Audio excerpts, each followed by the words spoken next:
الرجیم بسم اللہ الرحمن الرحیم وبہ نستعین وہو خیر المعین وصلی اللہ علی سیدنا محمد وآلہ الطاہرین۔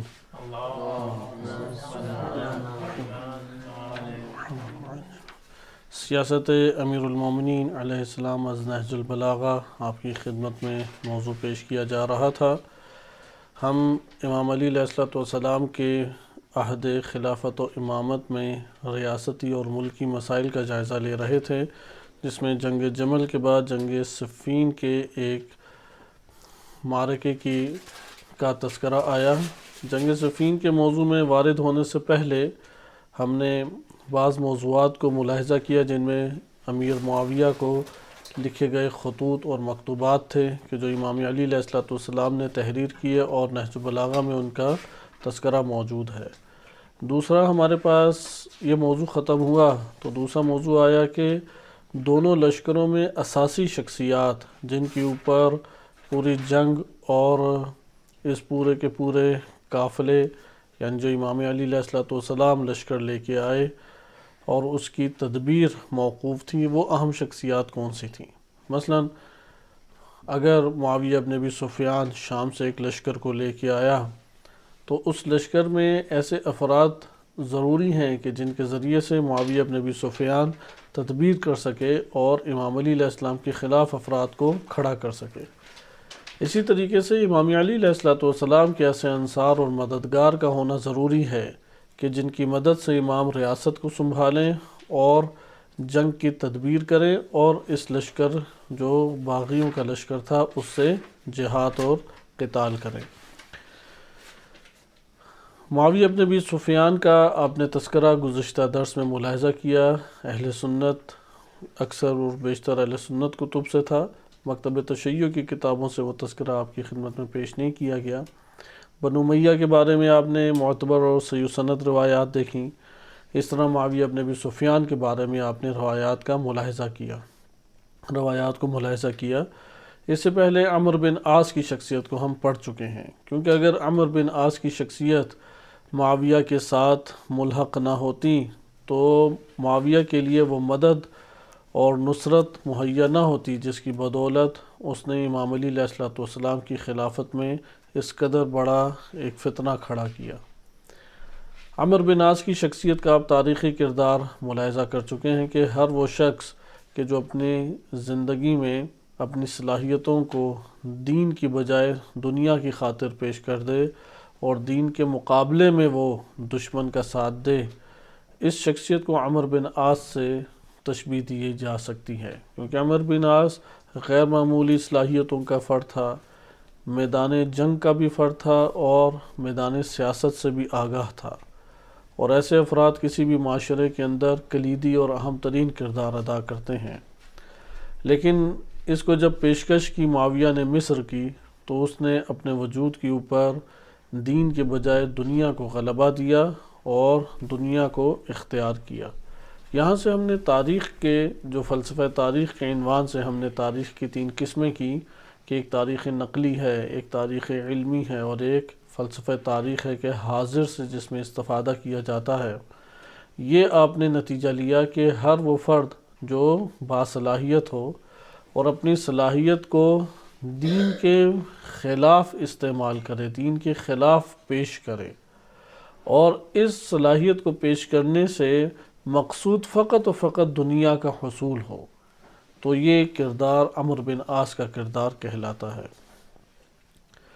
دوسری ہمارے پاس شخصیت ہے معاویہ بن ابی سفیان کہ جس کی ماضی کی زندگی بھی اسلام مخالف تھی اور جو آخری زندگی کے ادوار گزرے وہ بھی اہل بیت علیہ السلام سے شدید ٹکراؤ اور مخالفت کے تھے۔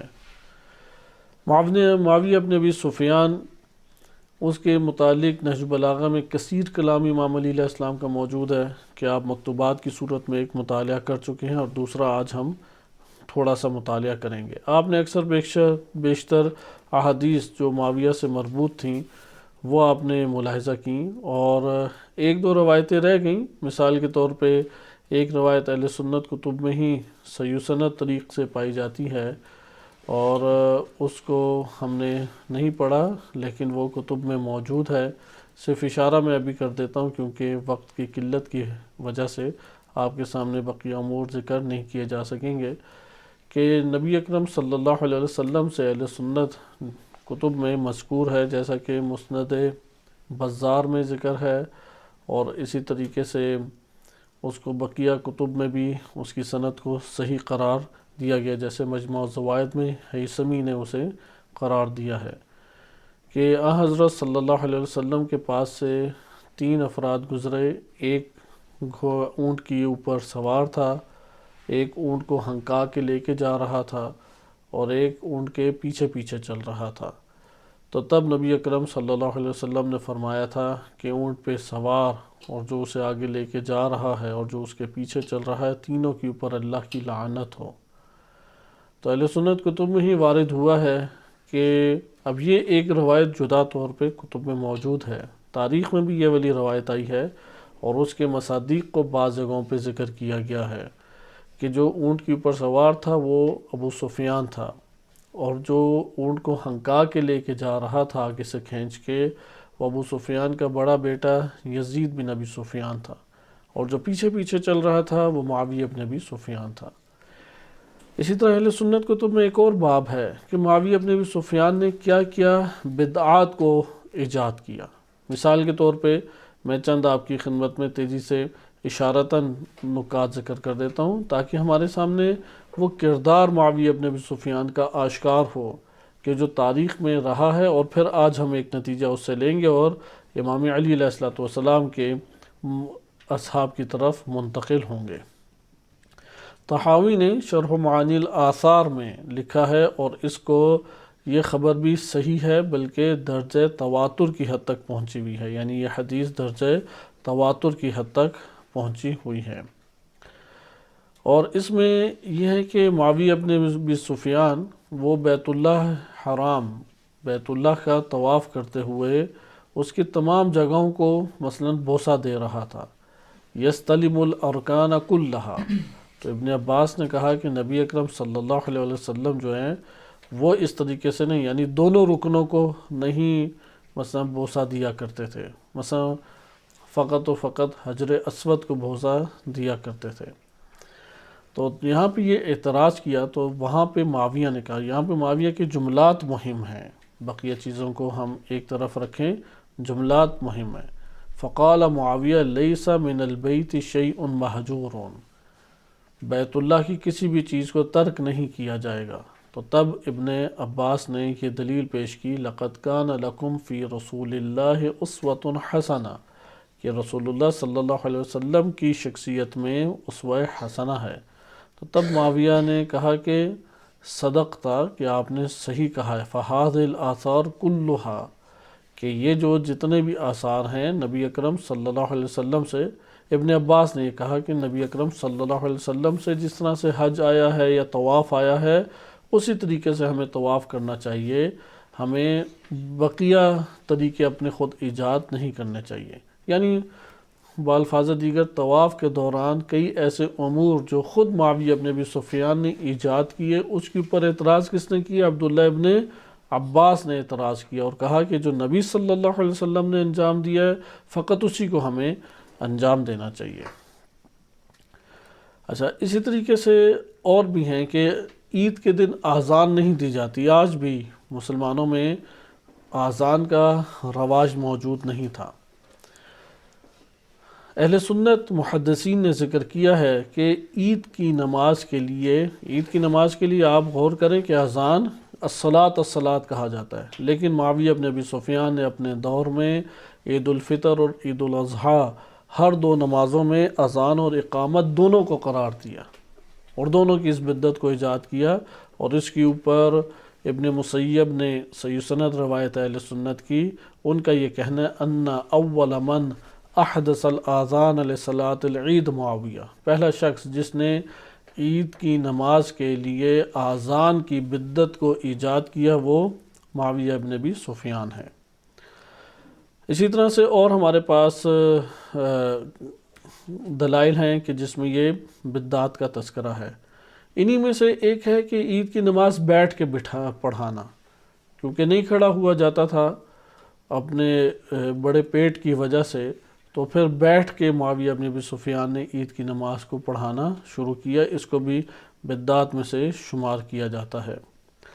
اسی طرح سے ایک ذکر کیا گیا ہے کہ معاویہ بن ابی سفیان کی انہی بدعات میں سے کہ امام علی علیہ السلام کے اوپر لعن کا سلسلہ شروع کیا، اور یہ سلسلہ مسلسل شروع ہوا رہا، مسلسل قائم رہا بنو امیہ کے دور میں، یہاں تک کہ عمر بن عبدالعزیز نے اس قبیح ترین بدعت کا خاتمہ کیا، اور ابھارا کرتا تھا معاویہ بن ابی سفیان دیگر افراد کو، جیسے صحیح مسلم میں سعد بن ابی وقاص کا ہے کہ اسے ابھارا تو سعد نے کہا کہ میں نے 3 باتیں نبی صلی اللہ علیہ وسلم سے نہ سنی ہوتی تو میں تمہارے اس عمل کے اوپر تمہارے اس حکم کی تعمیل کرتا۔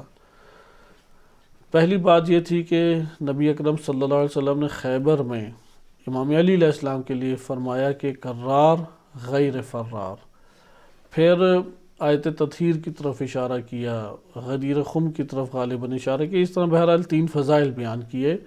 یہ والی اہل سنت کتب میں صحیح سند روایت وارد ہوئی ہے، اور بھی اسی طریقے سے شواہد موجود ہیں کہ جس میں امام علی علیہ السلام کے اوپر لعنت کرنے کو معاویہ بن ابی سفیان نے رواج دیا اور اس کو ابھارا۔ یہ بہرحال بدعات کا آپ کے سامنے ایک تذکرہ تھا جو معاویہ بن ابی سفیان کی طرف سے آیا، اور بعد میں بنو امیہ کے جتنے بھی امراء آئے انہوں نے اس کو جاری رکھا۔ بعض احادیث ہیں کہ جو اہل سنت کتب میں وارد ہوئی ہیں اور اسے البانی نے صحیح سند بھی کہا ہے، ان میں سے ایک حدیث ہے کہ معاویہ یأمر بمعصیت اللہ۔ یہ حدیث جو ہمارے پاس ہے اس کو ابن ماجہ نے نقل کیا ہے، اور ابن ماجہ نے جس حدیث کو، یہ جو حدیث میں آپ کے پاس لب لباب بس بیان کر رہا ہوں، تیزی سے ہمارے سامنے چیزیں آئیں اور پھر میں ایک آپ کی خدمت میں اس کا تاریخ کردار کے عنوان سے نتیجہ آپ کی خدمت میں ذکر کیا جائے۔ ابن ماجہ کی، کیونکہ ابن ماجہ صحیح ستہ میں سے کتاب ہے اہل سنت کی، اور البانی نے ابن ماجہ کی اس حدیث کو صحیح سند بھی قرار دیا ہے۔ اس حدیث میں اس طریقے سے ذکر ہے کہ عمر بن عاص کا بیٹا عبداللہ اس کے کعبے کے اندر بیٹھا ہوا تھا اور لوگ اس کے پاس آس پاس جمع تھے، تو وہاں پہ وہ نبی اکرم صلی اللہ علیہ وسلم کے حوالے سے کچھ بات کر رہا تھا، تو اس اثناء میں ایک شخص آیا اور اس نے پھر یہ والے مسائل چھیڑے اور اس دوران یہ بات کی اور کہا کہ وہ بنو امیہ یا معاویہ بن ابی سفیان ہی کے لشکر سے تعلق رکھتا تھا، اور کہا کہ نبی اکرم صلی اللہ علیہ وسلم کی جو بدعات کے مقابلے میں جو بدعات کا انجام دینا ہے اس کی طرف ہمیں معاویہ بن ابی سفیان ابھارا کرتا ہے، اور اس وقت ہمیں کیا عمل انجام دینا چاہیے، اگر ایسی صورت ہو تو ہمیں کیا عمل انجام دینا چاہیے۔ تو اس نے پھر یہ کہا کہ معاویہ ہمیں معصیت کے لیے ابھارتا ہے، صحیح ہے، معاویہ یأمر بأکل المال بالباطل، کہ باطل کے ذریعے سے مال کھانے کا حکم دیتا ہے، وقتل الانفس والشرور، اور نفس محرمہ جس کا قتل کرنا حرام ہے، جس ذات اور جان کو، اس کے قتل کا حکم دیتا ہے، شرور کو انجام دینے کا حکم دیتا ہے۔ اس طرح سے یہ متعلق کچھ چیزیں ایسی تھیں کہ جو ذکر کی گئیں۔ البتہ یہ جو میں روایت آپ کی خدمت میں ذکر کر رہا ہوں عبداللہ ابن عمر بن عاص کی، یہ ایک جدا طور پر روایت موجود ہے، جو پہلے آپ کی خدمت میں ذکر کی ہے وہ الگ روایت ہے جس میں یہ معصیت کی بات ہے، اور ابن ماجہ کا تذکرہ ہے کہ ابن ماجہ میں اس روایت کو ذکر کیا گیا ہے۔ یہ اس ٹائم ہمارے پاس وہ مختصر وقت ہے، اس وجہ سے یہ آپ کی خدمت میں ذکر کرنا ممکن نہیں ہے، وإلا یہ بقیہ، بلکہ یہ صحیح مسلم میں ہے۔ ہاں، یہ میرے سامنے ابھی یہ حوالہ آ گیا، یہ عبداللہ بن عمر بن عاص والی نہیں ہے، یہ ہمارے پاس ہاں عبداللہ ابن عمر بن عاص سے ہی مربوط ہے، لیکن صحیح مسلم میں یہ والی تفصیل ہے جو الفاظ میں نے آپ کی خدمت میں ذکر کیے ہیں کہ آخری اس کے کلمات ہیں قلت فإن ابن عمک معاویہ یأمرنا فوضع جمعہ علی جبہتہ، کہ معاویہ جو ہے وہ ہمیں ان چیزوں کا حکم دیتا ہے. تو اس وقت اس نے پھر اپنے ہاتھ کو پیشانی کے اوپر رکھا اور آخر میں یہ کہا کہ جو نبی اکرم صلی اللہ علیہ وسلم نے انجام دیا ہے، یعنی جو اللہ کی اطاعت ہے اس میں اس کی اطاعت کرو، اور جو اللہ کی معصیت میں اس کی اطاعت نہ کرو. بس ہمارے پاس خلاصہ کلام کیا آیا کہ یعنی یہ واقعہ چند کتابوں میں موجود ہے لیکن تھوڑا بہت ایک دوسرے سے مختلف ہے. اور اس کا لب لباب ہمارے پاس کیا آیا؟ لب لباب ہمارے پاس یہ آیا کہ ایک فرد نے اعتراض کیا کہ نبی اکرم صلی اللہ علیہ وسلم کے مقابلے میں بعض امور کے انجام دینے کا معاویہ ہمیں حکم دیتا ہے، تو ہم آیا اس کی اطاعت کریں یا اطاعت نہ کریں؟ تو اس کے جواب میں پھر یہ کہا کہ اللہ کی اطاعت میں اس کی اطاعت کرو اور اس کی معصیت میں اس کی معصیت کرو. اس کو صحیح مسلم نے بھی ذکر کیا، احمد بن حنبل نے بھی ذکر کیا ہے، اور اسی طریقے سے آپ نے ابن ماجہ کا حوالہ بھی دیکھا ہے. اس سے ہمارے پاس اب نتیجہ سامنے آ جاتا ہے، یعنی یہ والی روایات اگر ہم ایک طرف کر دیں تو نتیجہ ہمارے سامنے آ جاتا ہے، کیونکہ جو میں نے آپ کی خدمت میں کلمات پڑھے ہیں یہ غالباً مسلم کے کلمات ہیں، صحیح مسلم کے، کہ ھذا ابن عمک معاویہ یأمرنا ان نأکل اموالنا بیننا بالباطل، کہ ہم باطل طریقوں سے ایک دوسرے کے مال کھائیں اور لوگوں کی جانوں کو قتل کریں، جبکہ اللہ تعالیٰ نے قرآن میں منع کیا ہے اس سے. تو اس کے اوپر پھر وہ خاموش ہو گیا، یعنی عبداللہ بن عمر بن عاص، اور پھر اس نے یہ کہا کہ اللہ کی اطاعت میں اس کی اطاعت کرو اور اس کی معصیت میں اس کی معصیت نہ کرو. آئیں اب ہم یہاں سے نتیجہ لیتے ہیں. معاویہ بن ابی سفیان کے بعد پھر افراد ہیں جنہوں نے لعن کے نعوذ باللہ اس طریقے کو پھیلایا. یہ جو لعن والی بیماری ہے، جو امام علی علیہ السلام کے اوپر لعنت کی اس نے قبیح ترین بدعت کو شروع کیا، اور وہ تقریباً 60-70 سال عالم اسلام میں رہی. ہر جگہ پہ امام علی علیہ السلام کو نعوذ باللہ لعنت بھیجی جاتی تھی. تو اس قبیح سنت کو، سنت بدعت کو عمر بن عبدالعزیز نے ختم تو کیا، لیکن یہاں پہ ایک یہ بھی تو سوچ بنتی ہے کہ یہ شروع کیسے ہو گئی، کیسے یہ آگے تک بڑھی. یعنی اس کو آگے چلانے والے، اس کو آگے بڑھانے کا سلسلہ، تو اس کے لیے یقیناً بعض ایسے افراد ہوں گے کہ جو معاویہ کے مطابق چلیں.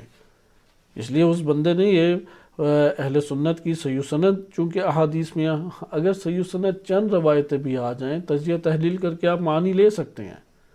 یہ جو میں نے آپ کی خدمت میں عبداللہ ابن عمر بن عاص والا واقعہ بیان کیا صرف اشارتاً، اور اس کے اختتام پہ آپ نے دیکھا کہ وہ باطل طریقوں سے مال کھانے کا، ناحق قتل کرنے کا حکم دیتا ہے ہمیں. اب ہم کیا کریں؟ اس کی اطاعت کریں یا معصیت کریں؟ تو اس سے ہمارے سامنے ایک نتیجہ نکلتا ہے. وہ نتیجہ کیا نکلا کہ بعض ایسے افراد یقیناً ہوں گے جنہوں نے معاویہ بن ابی سفیان کے اس دستور کو ہر جگہ پہ قابل عمل کیا، اور کتابوں میں ان کا نام بھی آیا. اور یہ والی بات تو شاید آپ کو تعجب آور اتنا نہ لگے. تعجب آور بات یہ ہے جنہوں نے امام علی علیہ السلام کے اوپر لعنت کرنے کے عمل کو رواج دیا معاویہ کے کہنے پر، ان کے ناموں پہ پاکستان میں باقاعدہ مساجد ہیں. ان کے ناموں کے اوپر مساجد پاکستان میں بڑے بڑے شہر، اسلام آباد، لاہور، کراچی وغیرہ میں موجود ہیں. ان میں بڑی شخصیات کون ہے؟ پہلا نام مغیرہ بن شعبہ ہے، جس کا ہم تفصیل سے تذکرہ پڑھ چکے ہیں. اس نے لعنت کو خوب رواج دیا عوام الناس کے اندر. انہی میں سے مروان ہے، خوب اس نے رواج دیا. انہی میں سے حکم بن نبی العاص ہے کہ نبی اکرم صلی اللہ علیہ وسلم کی زبان سے یہ جو حکم ہے، یہ مروان بن حکم، معذرت مروان بن حکم ہے، اس نے رواج دیا. یہ حکم بن عاص کا بیٹا ہے. اچھا، انہی میں سے اور دیگر بقیہ اسی طریقے سے افراد ہیں کہ باقاعدہ ان کو اس چیز کی ترغیب دلائی گئی اور انہوں نے اس کو عام کیا. ان میں اہم نام یہی ہیں، مروان ہے، مغیرہ بن شعبہ ہے، اور ولید بن عقبہ ہے، جو کہ غالباً رضائی بھائی بھی تھا عثمان بن عفان کا. اچھا آئیں اب ہم اس سے نتیجہ لیتے ہیں، اور بھی ہمارے پاس چند چیزیں ابو الغادیہ کے عنوان سے آئیں گی، اسے ہم اپنے موقع پہ جناب عمار بن یاسر کے ذیل میں پڑھیں گے۔ ادھر سے ایک نتیجہ لیتے ہیں تاکہ اگلے مرحلے میں ہم داخل ہو جائیں۔ وہ نتیجہ یہ ہے، کیونکہ تاریخ نقلی کے عنوان سے تو آپ نے یہ مواد پڑھ لیا جتنا میں نے آپ کی خدمت میں ذکر کیا، کچھ آج ہم نہج البلاغہ سے استفادہ کریں گے، بقیہ آپ ادھر ملاحظہ کریں گے۔ یہ ہے مواد، اس مواد سے علمی تحلیل کیسے پیش کی جائے۔ علمی طور پہ نکات انشاءاللہ سامنے آئیں گے۔ خطبہ ایک صفین میں امام علی علیہ السلام نے ارشاد فرمایا تھا، اور قیمتی ترین خطبوں میں سے یہ خطبہ شمار ہوتا ہے امام علی علیہ السلام کے، اور اس خطبے میں امام نے ریاست کے مسائل کو کھول کے ذکر کیا۔ مثلا اس کا ایک جملہ میں عرض کر دیتا ہوں، فَلَيْسَ تَصْلَحُ الرَّعِيَّةُ إِلَّا بِصِلَاحِ الْوُلَاةِ، کہ کبھی بھی رعیت یعنی عوام الناس کی اصلاح نہیں ہو سکتی مگر یہ کہ حاکموں کی اصلاح ہو۔ وَلَا تَصْلَحُ الْوُلَاةُ إِلَّا بِاسْتِقَامَةِ الرَّعِيَّةُ، اور حاکموں کی کبھی بھی درستگی اور اصلاح نہیں ہو سکتی جب تک عوام الناس دین استقامت کے اوپر، استقامت کے ساتھ دین کے اوپر کھڑے نہ ہو جائیں۔ بالفاظ دیگر اگر آپ اسی ضابطے کو لیتے ہیں تو یہ بات ہمارے سامنے آتی ہے کہ عوام کی اصلاح کس میں؟ حکمران صالح ہوں۔ حکمران کیسے صالح ہوں گے؟ جب معاشرہ صالح ہو۔ اگر معاشرہ اتنی بڑی مقدار میں صالح ہے کہ وہ صالح حکمران دے سکے تب معاشرے کی اصلاح ہوگی۔ یہی والا مسئلہ پیش آیا اس دور میں۔ اب معاویہ بن ابی سفیان کی صورت بھی یہی ہے کہ معاویہ بن ابی سفیان زیادہ سیاسی تدبیر سے تعلق رکھتا تھا، میدان جنگ کا بندہ عمر بن عاص کی طرح نہیں تھا۔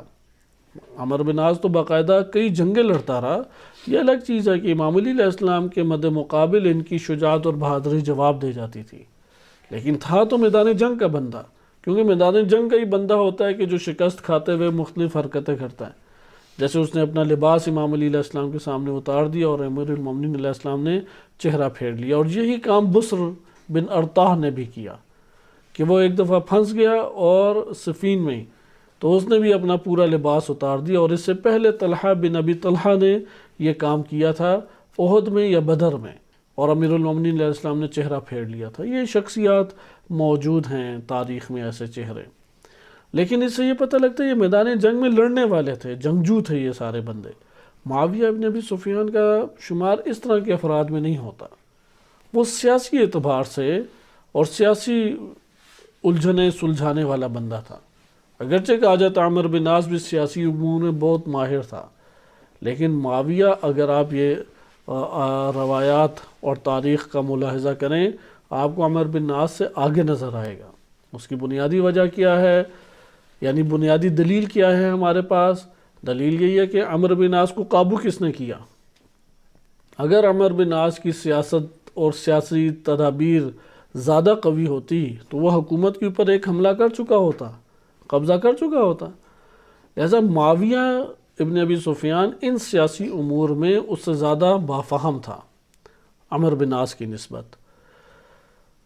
نمبر 2، معاویہ ابن ابی سفیان کو کاملاً یہ خبر تھی کہ اگر کسی کا حق بنتا ہے تو فقط امیر المومنین علیہ السلام ہے، اور امام علی علیہ السلام اصلاً قتل عثمان میں شریک نہیں ہیں، اور نہ قاتلین امام علی علیہ السلام کے ہاتھوں میں، یہ ساری چیزیں اسے معلوم تھیں۔ پھر کیا مسئلہ تھا؟ اگر ہم ان سب روایات کو پڑھیں جو اہل سنت کتب سے آپ کے سامنے پڑھی ہے، شیعہ کتابوں سے ہم نے ایک حدیث بھی نہیں پڑھی، یعنی آپ یہ دیکھیں کہ پچھلے درس میں جو ہم نے معاویہ ابن ابی سفیان کے بارے میں بیان پڑھا اس میں نبی اکرم صلی اللہ علیہ وسلم کی ناراضگی اور ان کا ایک نفرت کا اظہار بنو امیہ سے، اس کے بعد معاویہ ابن ابی سفیان کے حوالے سے سخت الفاظ جو روایات میں وارد ہوئے ہیں، آج بھی آپ نے بعض کو مطالعہ کیا، پھر بدعات کا ایجاد کرنا، ان چیزوں سے ہمیں یہ پتہ لگتا ہے کہ دین راسخ نہیں تھا قلوب میں، کیونکہ فتح مکہ کے موقع پہ یہ ایمان لائے اور سردار تھے اپنے علاقوں کے، بعض ہوتے ہیں نا کہ بعض علاقوں کے اوپر ان کا ہولڈ ہوتا ہے، چودھری ٹائپ ہیں یا اس طریقے سے مختلف زمیندار ہوتے ہیں، اس طرح سے ان کا قبیلہ تھا کہ یہ مکہ کے اندر یہ سردار قبیلہ شمار ہوتا تھا، جیسے ابو سفیان ہی مشرکین کا سردار رہا، اور بدر کے بعد تو اسی نے ساری کی ساری جنگیں کی ابو سفیان نے۔ لہٰذا معاویہ ابن ابی سفیان اور ابو سفیان یہ خاندان سرداری کیا کرتا تھا، عیش و عشرت کا حامل تھا، یعنی عادی معاشرہ، عادی تھا یہ خاندان عیش و عشرت کا، اور حکمرانی کے خواب ہمیشہ دیکھتا تھا، کیونکہ حکمرانی انہوں نے کی اور حکمرانی کے طور طریقے بھی انہیں آتے تھے۔ لہٰذا خلیفہ دوم نے خلیفہ اول کے دور میں ہی یزید بن ابی سفیان کو شام کا علاقہ خلیفہ دوم کے ہی دور میں دے دیا گیا۔ جب شام فتح ہوا تو خلیفہ دوم حضرت عمر نے اس بڑے اور اہم علاقے کا سربراہ کسے بنا دیا؟ یزید بن ابی سفیان کو، ابو سفیان کے پہلے بیٹے کو۔ وہ 2 سال تقریباً حاکم رہا، پھر وفات ہوگی۔ پھر کس کو بنا دیا؟ معاویہ بن ابی سفیان کو، اور معاویہ بن ابی سفیان مسلسل حاکم رہا، 12 سال یا 10 سال حاکم رہا عمر بن خطاب کے دور میں۔ اگر آپ کہہ لیں کہ 18 ہجری کو آزاد یہ علاقہ فتح ہوا، تو مثلا آپ کہہ لیں 3 سال، بہت ہوا تو 3 سال، 10 سال نہ بھی گئے، 3 سال معاویہ حاکم رہا۔ لیکن خلیفہ سوم حضرت عثمان کے دور میں وہ یہ 13-14 سال مسلسل حاکم رہا۔ یعنی یہ سرزمین کاملاً جس کے ہاتھ میں رہی وہ کون تھے؟ یہ معاویہ ابن ابی سفیان۔ لہذا معاویہ ابن ابی سفیان نے یہاں پہ سیاسی امور کاملاً اپنے ہاتھ میں لیے۔ یہاں پہ یہ اعتراض ضرور بنتا ہے کہ کیوں خلیفہ ثانی نے ایک ہی خاندان کو ایک اس قدر اہمیت کے حامل بڑے علاقے کے اوپر اتنی قدرت پانے کا موقع دیا، اس قدر ان کو اس کے اوپر تسلط دے دیا۔ بہرحال معاویہ نے بھی پھر اپنی تمام سیاسی صلاحیتوں کو استعمال کیا۔ اب مسائل کہاں پر آتے ہیں؟ یعنی سیاسی، اگر معاویہ باصلاحیت نہ ہوتا، امام علی علیہ السلام کے آگے تو کھڑا نہیں ہو سکتا تھا وہ۔ لہذا سیاسی سوجھ بوجھ کے اعتبار سے، معاشرے کو سمجھنے کے اعتبار سے، اور معاشرے میں افراد سے فائدہ اٹھانے کے اعتبار سے خوب صلاحیت کا مالک تھا۔ مشکل کہاں پہ تھی کہ وہ جو دین ہے وہ کاملاً راسخ نہیں تھا، جیسے اہل سنت کتب میں روایات سے ہمیں پتہ لگتا ہے، دین اس طور پہ مضبوطی کے ساتھ راسخ نہیں تھا، اس لیے دینی احکام سے بہت بڑے پیمانے پہ واقفیت نہیں حاصل تھی۔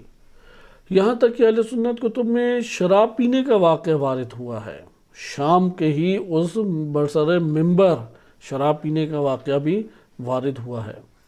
تو یہ بات ہمیں بتاتی ہے۔ دوسرا عمل تھا کہ فسق کے جو امور ہیں وہ انجام پاتے تھے، صحیح ہے، شام کے باغیوں سے فسق کے امور انجام پاتے تھے۔ بس ایک پہلی چیز، فکری طور پہ رسوخ نہیں تھا، ایمانی طور پہ رسوخ قلوب میں نہیں تھا۔ نمبر 2، دین کی جو قانونی اساس ہے اس سے بڑے پیمانے پہ واقفیت نہیں تھی۔ نمبر 3، فسق کو انجام دینے میں وہ لوگ کتراتے نہیں تھے، انجام دے دیا کرتے تھے۔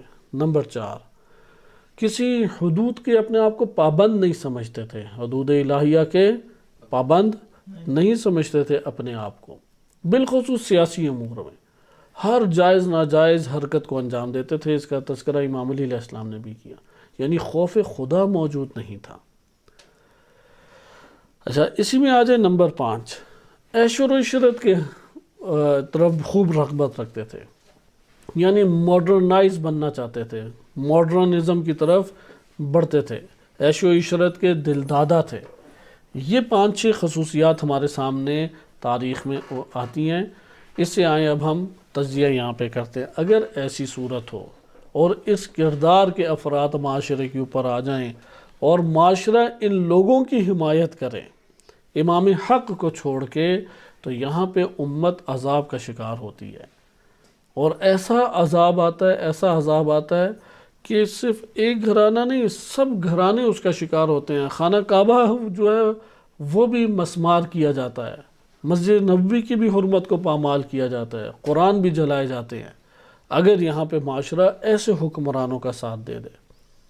لہذا معاویہ ابن ابی سفیان کا کردار ہمارے سامنے اب تاریخ تطبیقی کے طور پہ، اگر فلسفہ تاریخ کے آئینے میں ہم دیکھیں، آج کے دور میں ہم کس کو معاویہ ابن ابی سفیان کی شبیہ قرار دے سکتے ہیں؟ عمرو بن عاص کی شبیہ تو ہمارے سامنے آشکار ہو گئی کہ ایک اگر جنگی دنیا سے بھی خوب واقفیت رکھتا ہو اور سیاسی سوجھ بوجھ بھی کمال کی حد تک رکھتا ہو، لیکن دنیا کی خاطر دین کے خلاف کھڑا ہو جائے، دین کے مقابلے میں آ کے کھڑا ہو جائے، یعنی یہ کیا ہے کہ نہیں یہ دین ہے تو میں مقابلے میں کھڑا ہو رہا ہوں، اس طرح نہیں، بلکہ اس طریقے سے جو دین کے مقابلے میں نظام ہے، دین کے مقابلے میں دشمن ہے، اس کا جا کے ساتھ دینا شروع کر دیں۔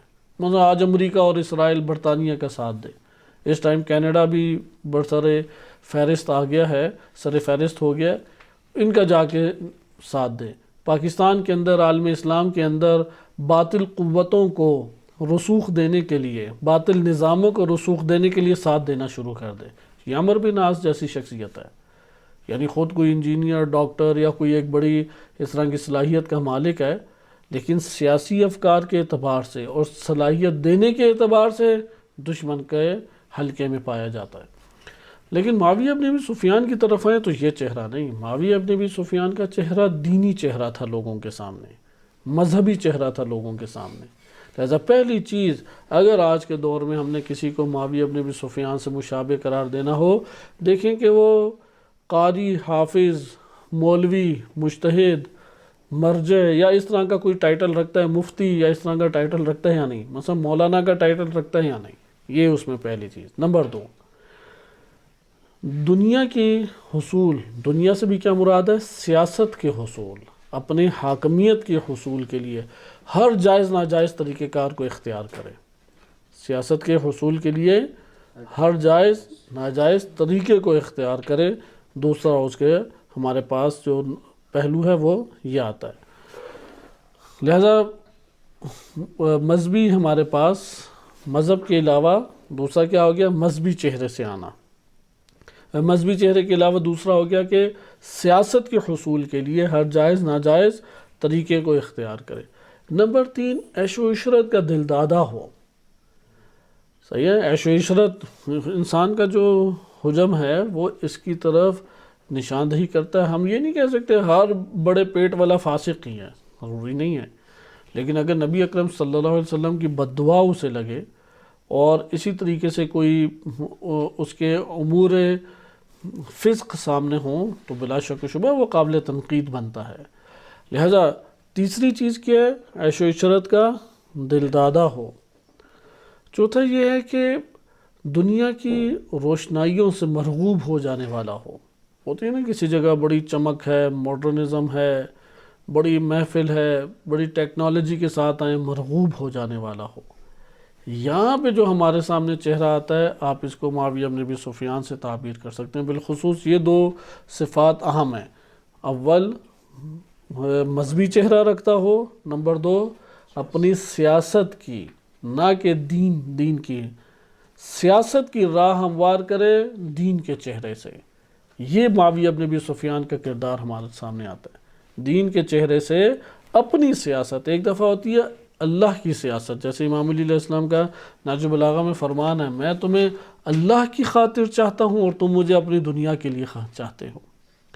لہذا معاویہ بن سفیان کے اقدامات وہ اللہ کی خاطر نہیں تھے، دین الہی کی خاطر نہیں تھے، وَإِلَّا اللہ کے ولی اور دین کی حجت کے خلاف کبھی بھی قیام نہ ہوتا۔ یہ 2 صفات اہم ہیں۔ یقیناً جو شخص حاکمیت میں دنیا کے اعتبار سے آگے بڑھے گا، وہ تیسرا تو اس کے اندر پایا جائے گا کہ عیش و عشرت کا دل دادا ہو۔ آپ پاکستان میں یہ نمونے آج بھی بیان کر سکتے ہیں، حتیٰ ایران کے اندر یہ نمونے موجود ہیں، حتیٰ کہ یہ مدارس ہیں، مساجد ہیں، انجمنیں ہیں، تنظیمیں ہیں، ان میں یہ نمونے پائے جاتے ہیں۔ ہم یہ نہیں کہتے کہ بے صلاحیت اگر مولانا ہے کوئی اور وہ اپنی حاکمیت کی راہ ہموار کرتا ہے، بے صلاحیت سے مراد ہے اسے سوجھ بوجھ نہیں ہے، بدھو قسم کا ہے، صحیح ہے، بے بصیرت ہے، کچھ اسے نہیں پتہ لگتا، اگلا بس اسے جیسے ہمارے ہاں کہا جاتا ہے کہ صدر صاحب حسین ممنون، ان کی حالت ایسی تھی۔ نہیں، اس طرح کے فرد کو نہیں معاویہ بن ابی سفیان کہا جائے گا۔ معاویہ بن ابی سفیان حق پہچانتا ہے، سیاسی سوجھ بوجھ رکھتا ہے۔ جیسے آپ نے دیکھا عمرو بن عاص پریشان ہو گیا کہ جب جناب عمار شہید ہوئے تو آپ نے صحیح سند روایت گزشتہ درس میں پڑھی، کیا بہانہ فوراً بنایا اور اسے ایک تانا بھی دیا کہ تم اسی طرح سے اپنے گند میں ہی پھسلتے رہو گے، اور تانا دے کے پھر کس طرح سے بات کو گھمایا کہ قتل تو انہوں نے کیا کہ جو اس میدان جنگ میں لے کے اور ہماری تلواروں کے نیچے اس کا سر رکھ دیا، انہوں نے اصل قتل کیا۔ آپ نے ملاحظہ کیا کہ یہ افراد، اس کا مطلب ہے کہ ایسے نہیں ہے کہ جنہیں کسی چیز کی سمجھ نہیں آتی، نہیں، موقع کے اوپر فوراً ایک مکاری چلتے ہوئے چال کو ایجاد کرنا، اور وہ چال جو ہے وہ دشمن کے مقابلے میں کارگر بھی ثابت ہو جائے۔ تو یہاں سے آپ کو یہ اندازہ ہوتا ہے کہ جو دین کے خلاف آ کے کھڑا ہو، مذہبی چہرے سے ہو لیکن اندر سے دین کے خلاف ہے، اور اس کے ہمراہ سیاست، اپنی حاکمیت، اپنا منصب یا اپنا عہدہ، دفتروں میں یہ بڑی چیزیں چلتی ہیں، اپنی سیٹ، اپنا عہدہ، اس کی راہ ہموار کرے۔ ہر جگہ پہ مثلا مدرسے میں وہ سوچے کہ یار میرے ہاتھ میں ہی ہونا چاہیے، یہ ادارہ میرے ہاتھ میں ہونا، وہ اپنی کی طرف رغبت رکھے، موروثی بنانے کی کوشش کرے۔ معاویہ نے موروثی بنا دی اسے، جب اپنی اجارہ داری لا رہے تو موروثی ہوگا۔ آج کے دور میں تو یہ امت اسلامیہ میں ایک فتنے کے طور پہ روش پائی جاتی ہے کہ مدارس کو موروثی کر دیا گیا ہے۔ بہت سے مدارس، سارے کے سارے تو نہیں ہیں، دینی اداروں کو موروثی بنا دیا گیا، صلاحیت ہے یا نہیں، چلو جی بچے کو آ کے اوپر بٹھا دیا۔ دین جو ہے وہ دنیا کمانے کا ذریعہ بن جائے۔ اگر ایک دیندار بندہ وہ دین کے ذریعے سے دنیا کو کمانا شروع کر دے، یہ وہی ایک جنبہ ہمارے سامنے آ جاتا ہے۔ لہٰذا یہ آپ کے سامنے معاویہ بن ابی سفیان کا ایک چہرہ تھا۔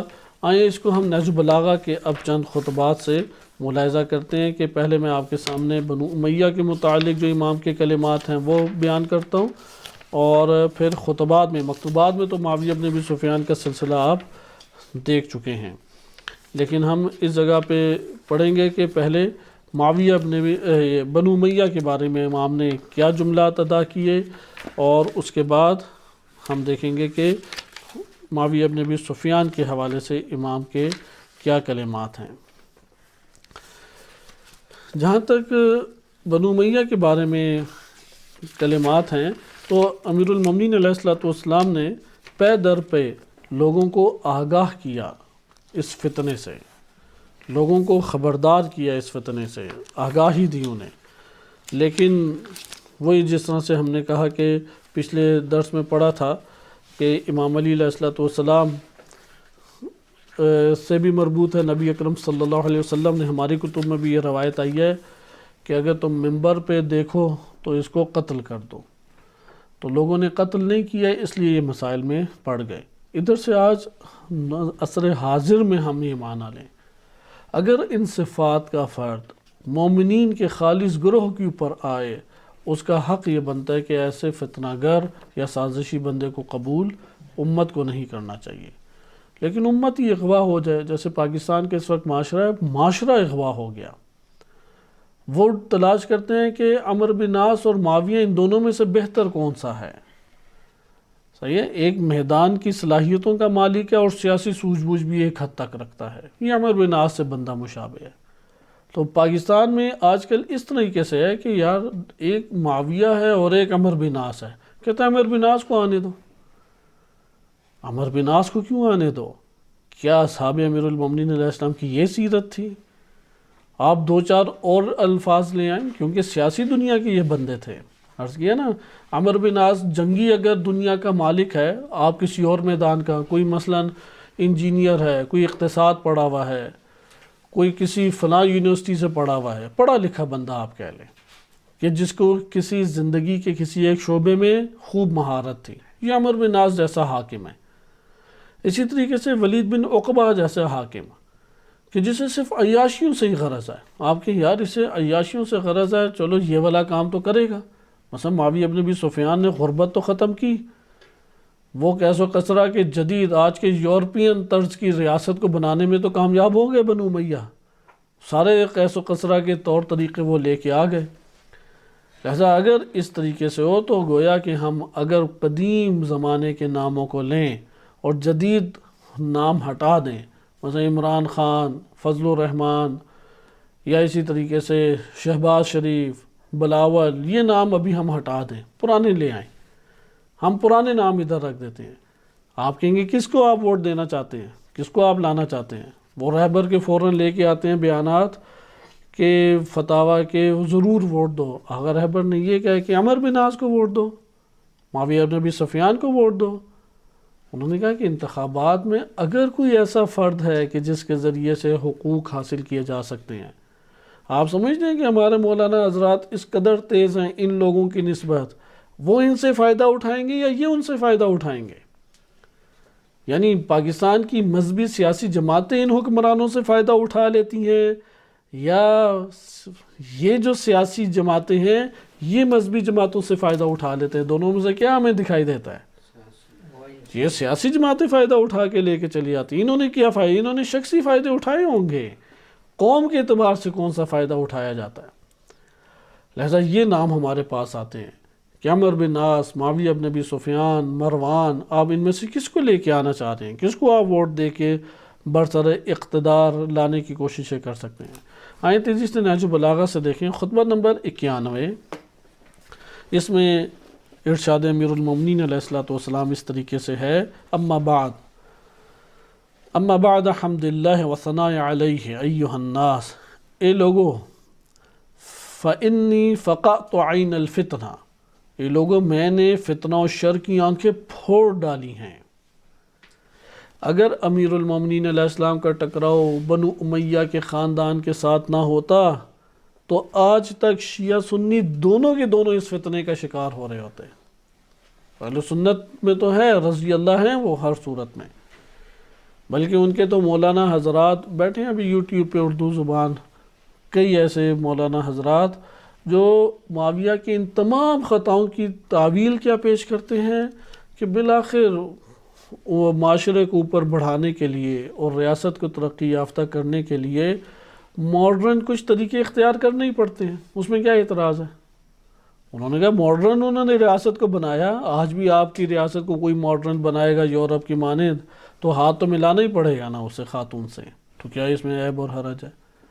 وہ توبہ کر لیں گے، امت کے بقیہ لوگ اس کے لیے مغفرت کریں گے تو اس کی مغفرت ہو جائے گی. یہاں پہ امیر المومنین علیہ السلام فرماتے ہیں کہ میں نے فتنہ و شر کی آنکھیں، انی فقعت عین الفتنہ، اس جملے کو اچھے طریقے سے ذہن نشین کر لینا چاہیے. اگر کوئی معاشرے کے اندر حق کے ساتھ کھڑا ہو اور باطل سے ٹکرا جائے اور باطل کا باطل ہونا آشکار اس ضمن میں ہو جائے، وہ کہے کہ میں سیرت امیر المومنین پہ چلا، فقعت عین الفتنہ، فتنے کی آنکھیں میں نے پھوڑ ڈالی ہیں. وَلَمْ يَكُنْ لِيَجْتَرِيَ عَلَيْهَا أَحَدٌ غَيْرِي، کہتے ہیں کہ بعد ان ماجا غیہبها یا ظلمتها، کہ جب تاریکیاں موجوں کی طرح تہو بالا کر رہی تھی، سمجھ نہیں کسی کو آ رہا تھا کیا کریں. ابھی نہیں جیسے لوگ پوچھتے اچھا عمران خان کو ووٹ نہ دیں تو کیا کریں، ہم سمجھ نہیں آ رہا کیا کریں ہم. جب لوگوں کو سمجھ نہیں آ رہا تھا کہ کیا کیا جائے، موجیں تاریکیوں کی تہو بالا کر رہی تھی اور دیوانے کتوں کی طرح اس کی دیوانگی زوروں کے اوپر تھی. یعنی لوگوں کا حاکمیت اور سیاست کو اپنے ہاتھ میں لینے کے لیے اس قدر ہی جان بڑا ہوا تھا جیسے دیوانے کتے جو ہیں اپنی ہی جان کا اظہار کر رہے ہوں. ہر کوئی اپنا غیر، ہر کوئی دیوانہ ور حاکمیت کو اور سیاست کو اپنے ہاتھ میں لینا چاہ رہا تھا. تو میرے علاوہ کسی میں جرت نہیں تھی کہ وہ اس کی طرف بڑھتا. یہ بات تاریخ کے آئینے میں درست ہے. حضرت عمر بڑے بڑے افراد سے ٹکرا گئے لیکن معاویہ بن ابی سفیان سے نہیں ٹکرا سکے. خلیفہ سوم کسی معاویہ بن ابی سفیان سے نہیں ٹکرا سکے، لیکن امیر المومنین علیہ السلام پورا معاشرہ آ کے انہیں کہہ رہے نہ اس سے ٹکرائیں. پہلے والوں نے بھی نہیں ٹکر لی، آپ کیسے ٹکر لے رہے ہیں؟ مغیرہ بن شعبہ آیا، اس نے مشورہ دیا، عبداللہ ابن عباس نے مشورہ دیا، بقیہ اپنے طور پہ مشورے دیتے رہے. امیر المومنین علیہ السلام کا ایک ہی جواب تھا، جب تک یہ شخص ہے تب تک میں کسی اور چیز کو ہاتھ نہیں لگاؤں گا. لہذا امام نے فرمایا کہ میرے علاوہ کسی ایک میں جرت نہیں تھی. یعنی اگر اس طرح سے ہیجانی معاشرے کی کیفیت ہو جیسے ابھی آپ کو معاشروں میں واقعہ نظر آ رہا ہے، آپ جس مدرسہ مسجد کی طرف دیکھیں، جس خطیب شیعہ سنی دونوں کی طرف دیکھیں، ایک ہی نام ہیجان آور طریقے سے لے رہا ہے کہ یار اس کی حکومت آنی چاہیے، فلاں کی حکومت آنی چاہیے، فلاں کی حکومت آنی چاہیے. ادھر جرت دکھانے کی ضرورت ہے. جو بھی دکھائے گا لان تان کھائے گا، گالیاں کھائے گا، سختیاں اٹھائے گا۔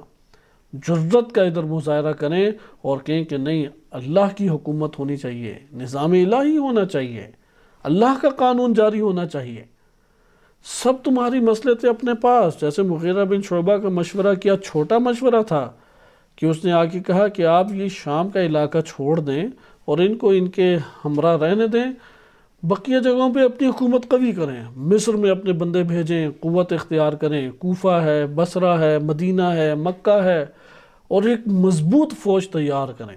اور جب یہ پوری کی پوری فوج تیار ہو جائے اور علاقے کے اوپر آپ کے اپنے قدم جم جائیں تو پھر شام کے اوپر آپ حملہ کر دیں۔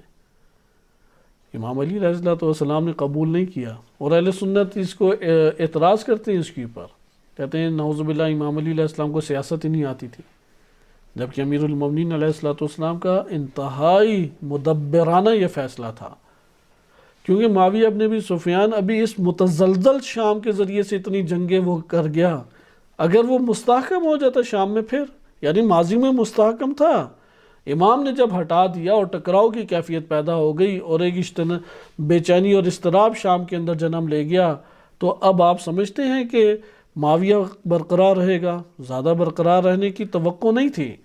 اگر اس عالم میں وہ اپنے قدم جما گیا تو اگر امام علی علیہ السلام نہ چھیڑتے پھر کیا قوت اختیار کر لیتا وہ؟ ابھی تو جنگوں کے عالم میں ہے، متزلزل ہے، افراد مارے جا رہے ہیں، اس صورت میں مصر کے اوپر قبضہ کر لیا، اس صورت میں امام علی علیہ السلام کے علاقوں پہ چڑھائی شروع کر دی۔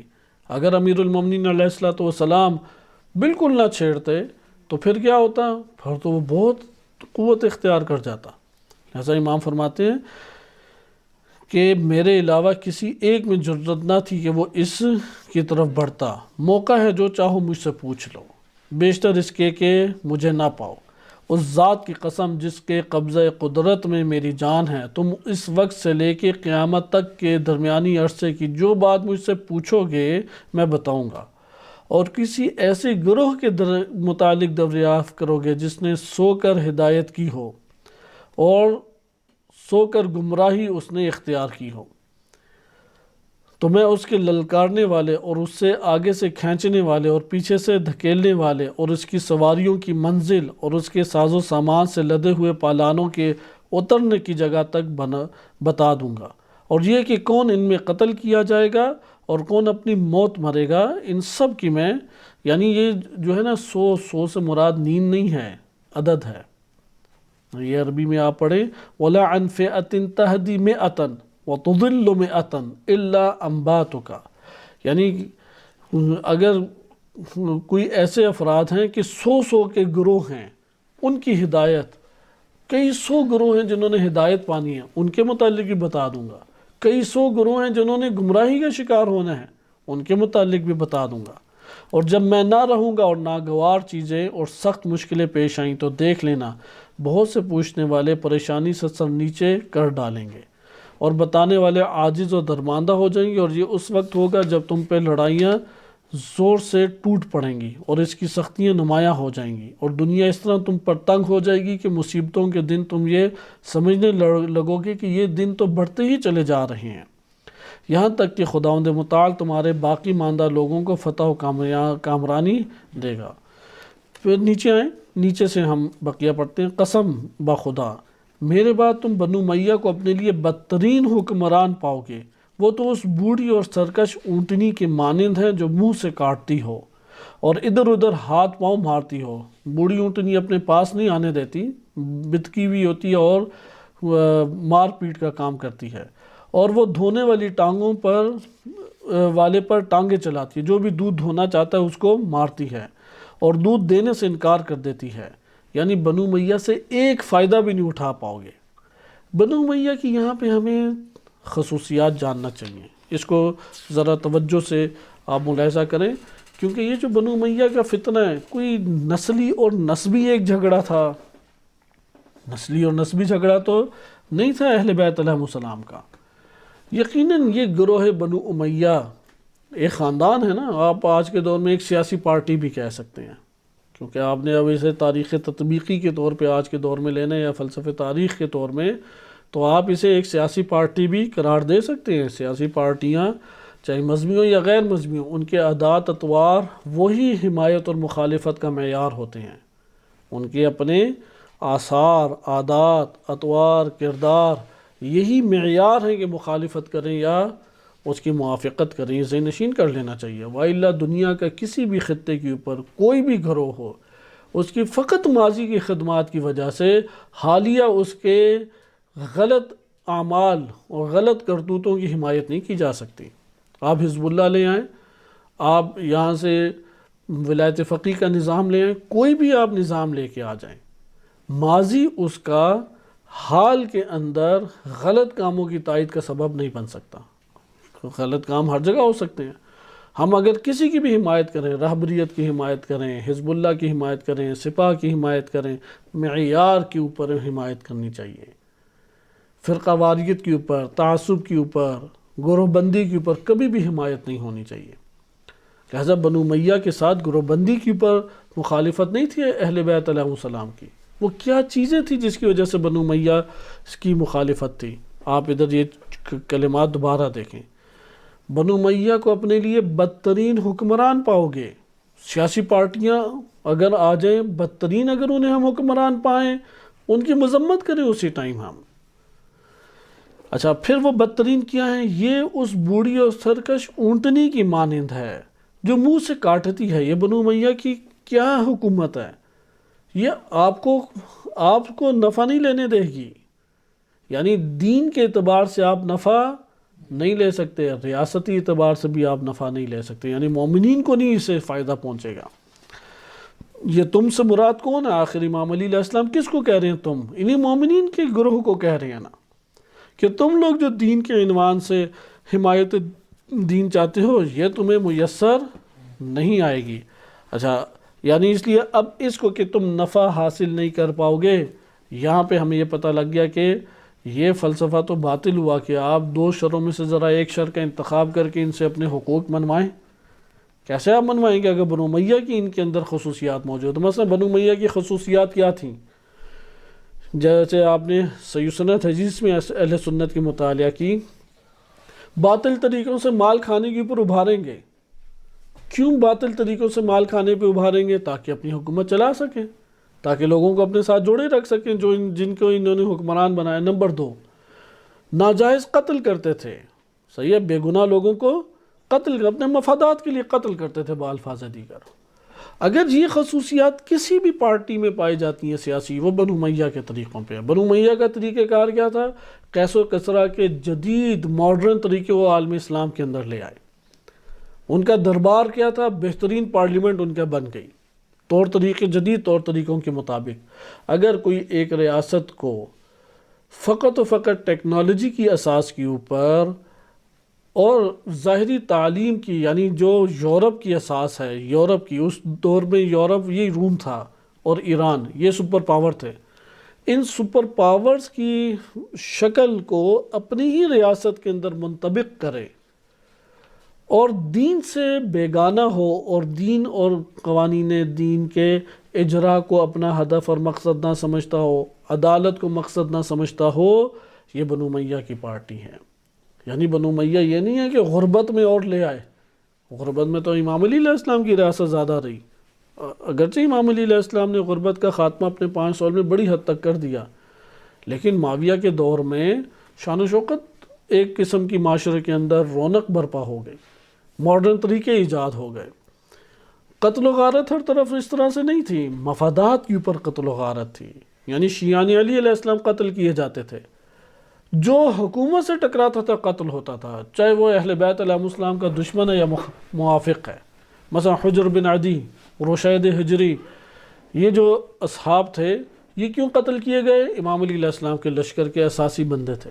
لیکن خوارج کیوں قتل کیے بنو امیہ نے؟ خوارج تو امام علی علیہ السلام کے مخالف ہیں۔ ادھر ایک ضابطہ آ جائے گا، بنو امیہ کی سیاست وہ ہوتی ہے کہ جس میں جو حکومت ان کی الٹانا چاہتا ہے، وہ اپنا ہو یا غیر ہو، مسلم ہو یا غیر مسلم، اسے قتل کر دو۔ کرپشن خوب کیا کرتے تھے، کرپشن کے اوپر ان کی چلتی تھی، حکومت چلتی تھی۔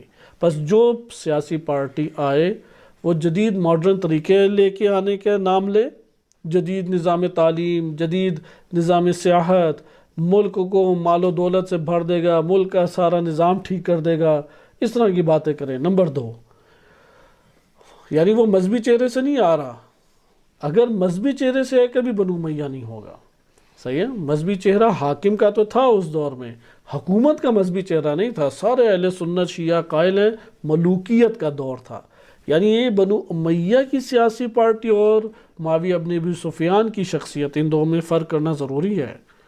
بنو امیہ کی جو سیاسی پارٹی ہمارے سامنے آتی ہے اس کی خصوصیت ہے کہ وہ ماڈرنزم کو اپنے ملک میں لے کے آئی۔ نمبر 2 کیا ہے؟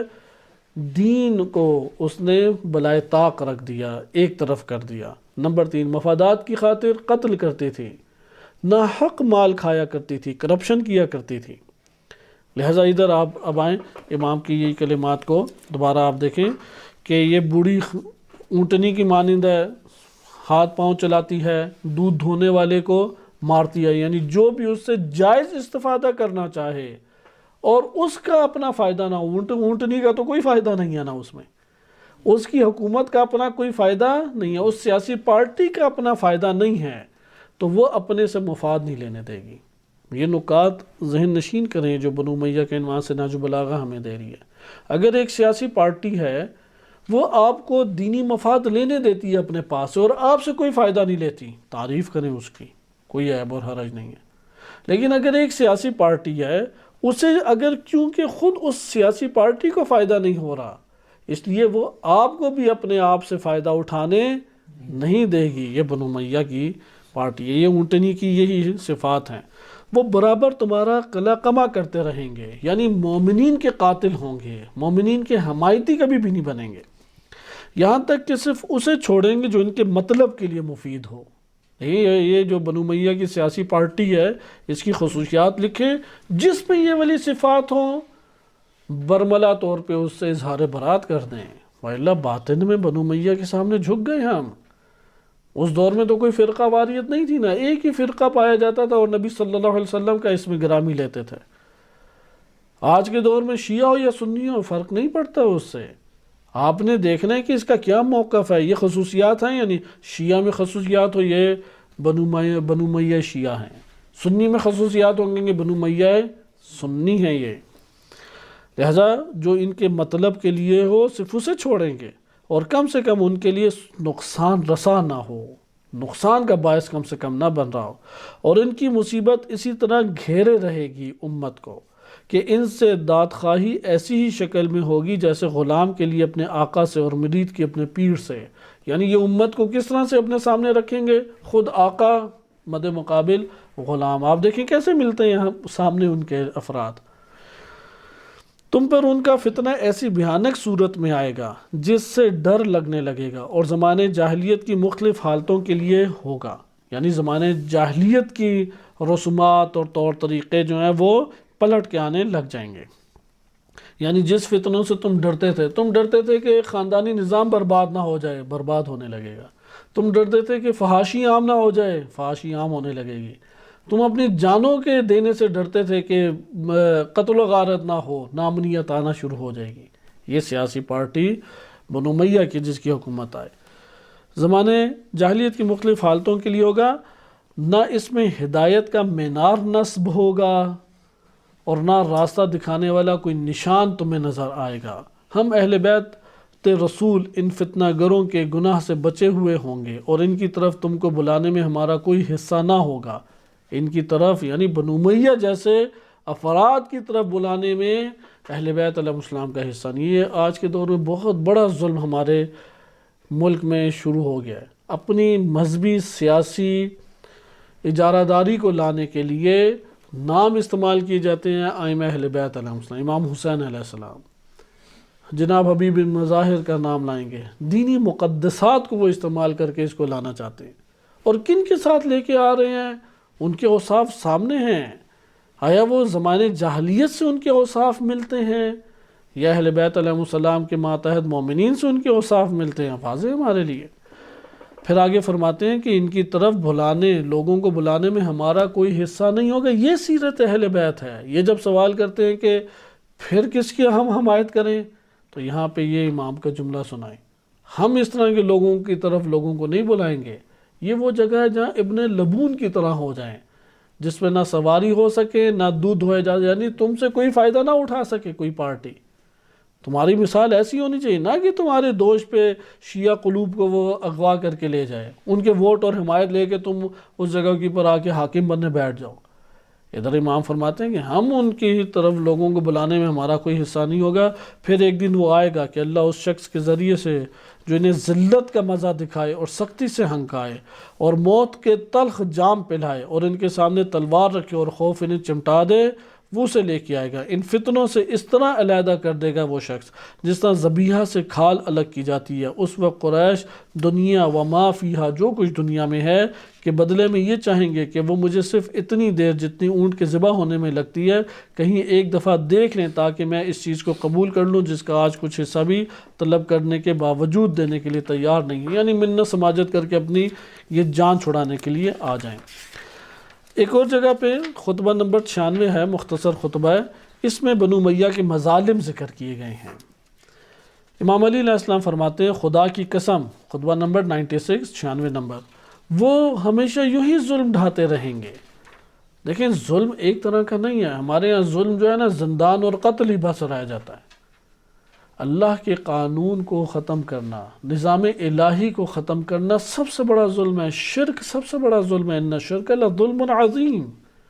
یہ بنو امیہ نے ظلم ڈھایا جو بدعات ایجاد کی، یہ بنو امیہ نے ظلم ڈھایا جو ملوکیت کو لے کے وہ آ گئے، انہوں نے ظلم ڈھایا جو امامت کو انہوں نے دور کیا معاشرے کے اندر سے۔ خدا کی قسم وہ ہمیشہ ظلم ڈھاتے رہیں گے، انہیں آپ ظلم شمار کریں۔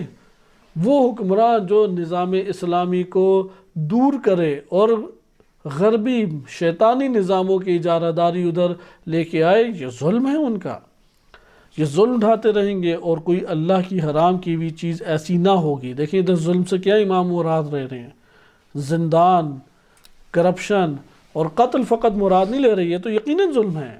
کیا مراد لے رہے ہیں؟ کوئی اللہ کی حرام کی ہوئی چیز ایسی نہ ہوگی جسے وہ حلال نہ سمجھ لیں۔ جیسے ابھی انہوں نے جنسی امور میں انتہائی قبیح ترین بدترین بل کو پاس کیا پاکستان میں، اللہ کی حرام کردہ چیز کو حلال کیا۔ لہذا اس کے اوپر آواز امام علی علیہ السلام ظلم کہہ کے کس کو اٹھاتے ہیں؟ ہمارے یہاں صرف ٹارگٹ کلنگ کو ہی اٹھایا جاتا ہے، صرف زندانوں میں بے گناہوں کو بند کرنا ہی اس ظلم کے طور پہ اٹھایا جاتا ہے۔ امام کس خطبے میں کس ظلم کو اٹھا رہے ہیں، جبکہ ایک قطار لگی ہوئی ہے جو بیوائیں ہو چکی ہیں اور سپاہی جنگ جمل میں مارے گئے ہیں۔ امام علی علیہ السلام کے کتنے ہی شہید ہوئے سپاہی، ان کے گھروں کے اندر بچے یتیم پڑے ہوئے ہیں، فقر ہے، بیت المال کم ہے اور مسائل زیادہ ہیں، لیکن امام کن چیزوں کو دیکھیں ظلم کے طور پہ ابھار رہے ہیں جسے وہ حلال نہ سمجھ لیں، اور ایک بھی عہدہ و پیمان ایسا نہ ہوگا جسے وہ نہ توڑ ڈالیں، یعنی دین کے ساتھ جو آپ نے عہد و پیمان باندھا اسے توڑ دیں گے، لوگوں سے جو عہد و پیمان باندھا توڑ دیں گے۔ مثلا ہمارے پاکستان کی حالت دیکھیں، 2010 کے لگ بھگ گیس کا انہوں نے معاہدہ کیا، توڑ ڈالا ایران کے ساتھ، امریکی پریشر۔ ملائیشیا میں پاکستانی اقتصاد کے مفاد میں کانفرنس سے ادھر جانا تھا، آل سعود آئے، امریکی پریشر، توڑ ڈالا۔ پاکستان کے مفاد میں ہے کہ اگر اس نے انٹرنیشنل طور پہ کسی بلاک کا حصہ بننا، چین اور روس کی طرف مائل ہو جائے، کیونکہ بارڈر کے اس کے قریب ہے، تجارت ہو سکتی ہے آرام سے، لیکن امریکی پریشر ہے، ایسا نہیں ہونے دیں گے۔ پاکستان کے اندر یہ مفاد میں پاکستان کے ہے کہ زرعی ملک ہے، زرعی ملک میں وہ زراعت کے شعبے کو خوب ترقی دیں، لیکن مفاد میں نہیں ہے، اس لیے سارا کے سارا اقتصاد اس حوالے سے باہر جائے گا۔ یعنی یہ گندم اور جتنی زراعت ہے ہماری اس ٹائم باہر جاتی ہے، لوگوں کے کھانے پینے کے لیے وہ کچرا مال ہمارے سامنے آ جاتا ہے۔ لہذا آپ یہ دیکھیں کہ عہد و پیمان کے اوپر قائم نہیں ہے، یہاں تک کہ کوئی اینٹ پتھر کا گھر اور ان کا خیمہ ان کے ظلم کی زد سے محفوظ نہیں رہے گا، اور ان کی بری طرز نگہداشت سے لوگوں کا اپنے گھروں میں رہنا مشکل ہو جائے گا۔ بری طرز نگہداشت یعنی یہی گناہ جنم لے لیں گے، حرام امور رائج ہونا شروع ہو جائیں گے، کرپشن اپنی اوج کی پر بن جائے گی، عہد و پیمان توڑنے لگ جائیں گے، نامنیت آہستہ آہستہ آنے لگ جائے گی، لوگوں کا رہنا مشکل ہو جائے گا، اور یہاں تک کہ دو قسم کے رونے والے کھڑے ہو جائیں گے۔ ایک دین کے لیے رونے والا ہوگا، ویسے پاکستان میں ہمیشہ وہ روتا ہی دکھائی دیتا ہے، یعنی بچے گا نہیں، اس کے لیے اتنی مصیبتیں کھڑی ہوں گی کہ وہ روتا ہی رہے گا، یا اس کے بندے مار دیں گے، یا زندانوں میں ڈال دیں گے، یا حقوق اس کے چھین لیں گے، یا سختی سے اسے دبا دیں گے، روتا ہی رہے گا، اور ایک دنیا کے لیے روتا رہے گا۔ جو دنیا دار ہے اسے دنیا بھی نہیں مل رہی۔ آپ کو ایسا محسوس ہوگا جیسے امام علیہ السلام اس خطبے میں پاکستان کا نقشہ کھینچ رہے ہیں، یا امت اسلامیہ کا نقشہ کھینچ رہے ہیں۔ امام نے پہلے بتایا تم نے بنو امیہ کو قبول کیا، اب جب ایک دیندار طبقہ بنو امیہ کو قبول کر لے، اب کیا رونا دھونا اس کا؟ اختیار تو تھا کہ جب تم قبول کر رہے ہو تو تب آواز اٹھاؤ۔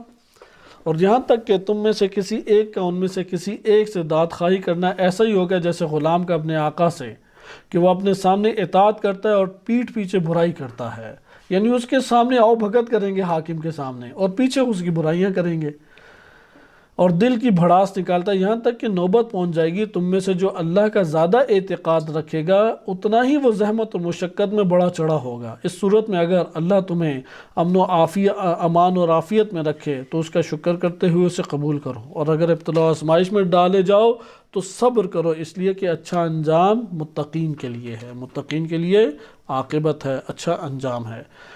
یہ آپ نے اس جگہ کے اوپر ملاحظہ کیا کہ امام علی علیہ السلام نے کس طرح نقشہ کھینچا کہ اس وقت جب یہ والے حالات پیش آ جائیں، صبر سے کیا مراد ہے؟ دین نہ چھوڑنا، دنیا کے اوپر صبر کر لینا، نہ کہ یہ مراد ہے کہ ٹھیک ہے یار دین بھی جائے تو تم صبر کرتے رہنا۔ وَالْعَاقِبَةُ لِلْمُتَّقِينَ کیا مطلب؟ تم تقوی کا ہاتھ سے نہ جانے دینا، دین ہاتھ سے نہ جانے دینا، اس کو اپنے اوپر یعنی جان کا خطرہ مول لینا، مال کا خطرہ مول لینا، یہ جو سختی ہے اسے مول لینا، لیکن دین کو اپنے پاس سے کسی بھی صورت میں مت جانے دینا۔ یہ ہمارے پاس نہج البلاغہ سے کچھ بیان تھا۔ بنو معاویہ بن ابی سفیان کے بارے میں زیادہ امام علیہ السلام کا کلام خطبات میں نہیں ہے، مختصر طور پر موجود ہے، اس کو ہم ایک دو جو سطریں ہیں وہ اگلے درس میں پڑھیں گے، اور انشاءاللہ تعالی آج ارادہ یہ تھا کہ امام علی علیہ السلام کے اصحاب کا سلسلہ شروع کیا جائے۔ میں صرف اس کا ایک حصہ آپ کے سامنے چھوٹا سے 2-3 لائنیں پڑھ دیتا ہوں کہ ہمارے پاس خطبہ نمبر صفین میں یہ خطبہ امام نے صفین میں نہیں، یہ امام نے دوبارہ صفین کے لیے نکلنے کے لیے خطبہ دیا تھا، خطبہ نمبر 180۔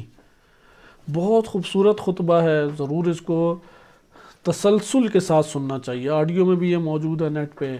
خطبہ نمبر 180، اس کے اختتام پہ امام علیہ السلام فرماتے ہیں، اختتام پہ یہاں سے اصحاب امام علیہ السلام کا ہم مختصر سے اصحاب پڑھیں گے، وَإِلَّا کثیر ہیں اصحاب، تو اس میں امام علیہ السلام فرماتے ہیں کہ وہ میرے بھائی کے جو سیدھی راہ پہ چلتے رہے اور حق پہ گزر گئے کہاں ہیں؟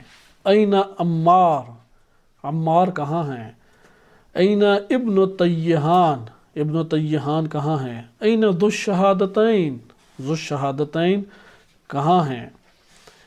ان کے ایسے اور دوسرے بھائی، اور وَأَيْنَ نُظَرَاؤُهُمْ، ان جیسے دیگر میرے اصحاب، من اخوانہم جو انہی کے بھائی تھے دین میں، الذین تعاقدوا علی المنیہ جو مرنے پہ عہد و پیمان باندھ چکے تھے کہ مر جائیں گے یا امام آپ کی راہ نہیں چھوڑیں گے، آپ کی راہ کو ترک نہیں کریں گے، یہ کہاں ہیں جو عہد و پیمان باندھ کے گئے اور ڈٹے رہے، جن کے سروں کو فاسقوں کے پاس پھر روانہ کر دیا اور انہوں نے سچ کر دکھایا، شہید ہو گئے، سر ان کے کٹ گئے اور فاسقوں کے سامنے پیش کیے گئے، لیکن وہ دین پہ ڈٹے رہے۔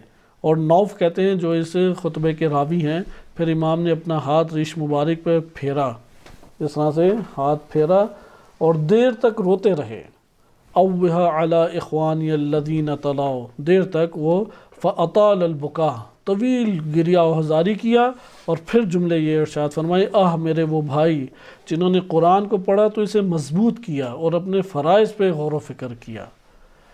اس صلاحیت کے بندوں پہ آج ہماری قوم نہیں نگاہ رکھتی۔ ایسا تو نہیں ہے کہ اللہ کے زمین خزانوں سے خالی ہوں گے افراد ایسے، ان صفات کے اوپر غور کریں۔ امام فرماتے ہیں کہ یہ صفین کے لیے دوبارہ نکلنا تھا تو 10,000 کے اوپر امام حسین علیہ السلام کو 10,000 لشکر پر امیر بنایا، 10,000 پہ امام حسن مجتبیٰ علیہ السلام کو، اور 10,000 کے جو افراد تھے ان پہ قیس بن سعد بن عبادہ کو، لیکن یہ جب لشکر کی تقسیم کر دی، کیونکہ لوگ نہیں نکل رہے تھے، تو امام نے ایک جذباتی خطبہ دیا، تو جس کی بنیاد پہ 30-40 ہزار افراد پھر آمادہ ہو کے آ گئے، تو امام نے پھر یہ تقسیم بندی، جدید تقسیم بندی کی۔ تو چند دنوں بعد، 2-3 دنوں بعد نکلنا تھا، اسی پھر ہفتے میں امام علی علیہ السلام کو شہید کر دیا گیا، اور یہ پھر لشکر دوبارہ اس طریقے سے امام حسین علیہ السلام لے کے، امام حسن مجتبیٰ علیہ السلام لے کے نکلے، اور آگے واقعہ پتہ ہے۔ لیکن یہ والی ہم انشاءاللہ تعالی ان کے جو امام نے تعریف کی ہے گریہ ہزاری کرتے ہوئے، اس اساس کی بنیاد پہ چند اصحاب کو پڑھیں گے، اور دین زندہ ہونے کے لیے یہی خصوصیات چاہیے، اس طرف توجہ رہنی چاہیے۔ اگر ان خصوصیات کے افراد سے تعلق قائم نہیں کرتے، یا معاشرہ ایسا نہیں ہم فکری طور پہ بناتے کہ جو اس طرح کی خصوصیات کو تلاش کریں، تو پھر وہی ہمارا حال ہوگا جو بنو امیہ کے چناؤ میں امت نے یہ کام انجام دیا تھا۔ صلی اللہ علیہ سیدنا محمد وآلہ طاہرین۔